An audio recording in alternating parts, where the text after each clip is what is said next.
नमस्कार। मेरा नाम संजय कुमार है। मैं एक कवि, कहानीकार, उपन्यासकार और चित्रकार हूँ। यह लेख मैंने काफ़ी वर्ष पहले लिखा था। अब यह लेख मैं आपके समक्ष प्रस्तुत करना चाहता हूँ। मेरे लेख का शीर्षक है विकृत इतिहास। पाश्चात्य इतिहासकारों ने बगैर सोचे समझे आर्यों को आक्रमणकारी सिद्ध करने का प्रयास किया था। किसी भी देश के निवासी ये दावा नहीं कर सकते वह उस देश के मूल निवासी है। डार्विन ने वर्षों पहले यह सिद्ध कर दिया था कि सभी मनुष्यों की उत्पत्ति एक अफ्रीकी कपी से हुई थी।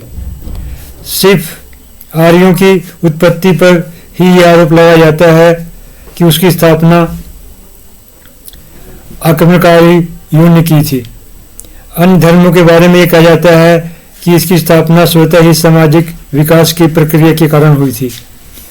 अगर हम डार्विन के अनुसार सोचें तो सभी मनुष्य अफ्रीका के मूल निवासी हैं।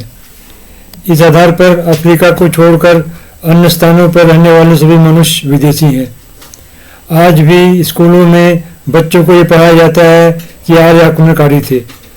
पिछले 50 सालों से एक ही पार्टी का ज़्यादातर समय तक शासन रहने के कारण यह समस्या और भी ज़्यादा खतरनाक हो गई थी।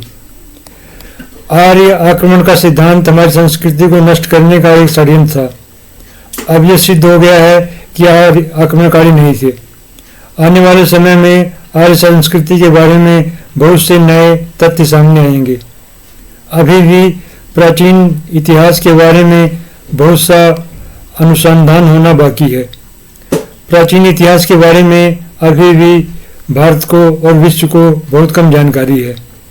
वैसे इतिहास की सभी जानकारियां पूर्ण रूप से कभी भी प्रकट नहीं हो सकती हैं, लेकिन फिर भी अनुसंधान के द्वारा हम काफ़ी हद तक प्राचीन भारत के इतिहास को और भी श्रेष्ठतम तरीके से दुनिया के सामने ला सकते हैं। पिछले 50 सालों में सरकार ने आर्य संस्कृति की श्रेष्ठता को उजागर करने के लिए कुछ भी नहीं किया। सरकार ने तुष्टीकरण की नीति को चलते हुए जिहादियों के लिए तो अनेक संस्थानों का निर्माण कर दिया, पर आर्य संस्कृति के विकास और प्रसार के लिए कुछ भी नहीं किया। 1% भारतीय भी वेद नहीं पढ़ते। इसका नतीजा सामने है। ज़्यादातर भारतीय हीन भावनाओं का शिकार हो चुके हैं।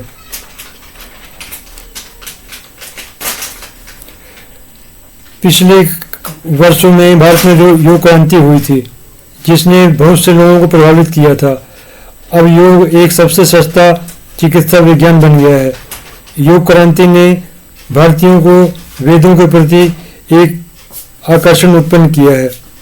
बहुत से लेखक प्राचीन भारत में बुद्ध और जैन विचारधारा को छोड़कर अन्य विचारधाराओं को दलित विरोधी मानते हैं।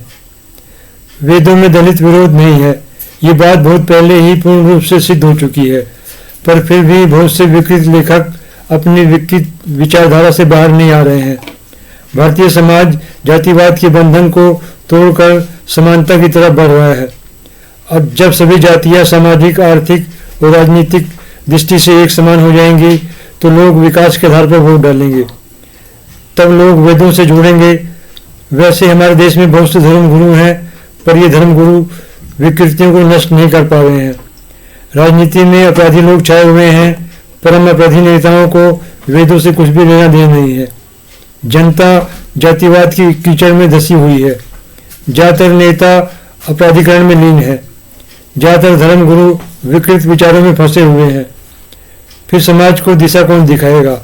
अभी भी हमारे देश में कुछ श्रेष्ठ व्यक्ति हैं जो समाज को दिशा दिखा रहे हैं। इसी तरह मध्यकालीन भारत के इतिहास के बारे में अनेक तथ्यों को जानबूझकर छिपाया जा रहा था।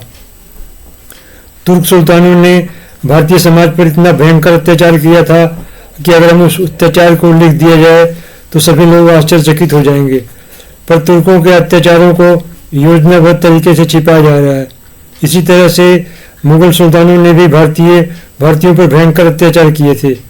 एक बार मैंने एक लेखक से पूछा था कि इकबाल ने जिस तरह से औरंगजेब की तारीफ की थी और अरब खलीफाओं के आक्रमणों की प्रशंसा की थी, तो इसे किस तरह से देखा जाए। उस लेखक ने कहा था, इकबाल की ये सारी बातें इस्लाम भक्ति है। अगर कोई लेखक इस्लाम के प्रति भक्ति दिखाए तो यह सही है, पर यदि कोई लेखक वैदिक संस्कृति की तरफ आस्था प्रकट करे तो वह सांप्रदायिक व्यक्ति है। इस तरह के विकृत विचारों से हमारे लेखक फंसे हुए हैं। कोई भी सरकार सत्य को नहीं छिपा सकती है। कोई भी सरकार चाहे वह कितनी भी शक्तिशाली क्यों ना हो, वह सत्य को नहीं छिपा सकती है। जैसे जैसे लोग सामाजिक, आर्थिक और राजनीतिक दृष्टि से एक समान होते जाएंगे, वैसे वैसे लोग समानता की तरफ बढ़ेंगे। अभी हाल के दिनों में जिस तरह से भारत में लोगों ने जातिवाद के जाल को तोड़कर विकास के आधार पर वोट डाला है, वैसे ही आने वाले समय में भारत के लोग जातिवाद को तोड़कर वेदों से जुड़ जाएंगे। तब विकृत लेखक, भ्रष्ट नेता और भ्रमित धर्मगुरु लोगों को बरला नहीं पाएंगे। तब हमारा ये देश एक विकसित देश बन जाएगा और इस विकास में ही हम सबकी भलाई है। अगर मेरा वीडियो आपको पसंद आया हो तो कृपया मेरे चैनल को सब्सक्राइब कर लें। आपका बहुत बहुत धन्यवाद। नमस्कार।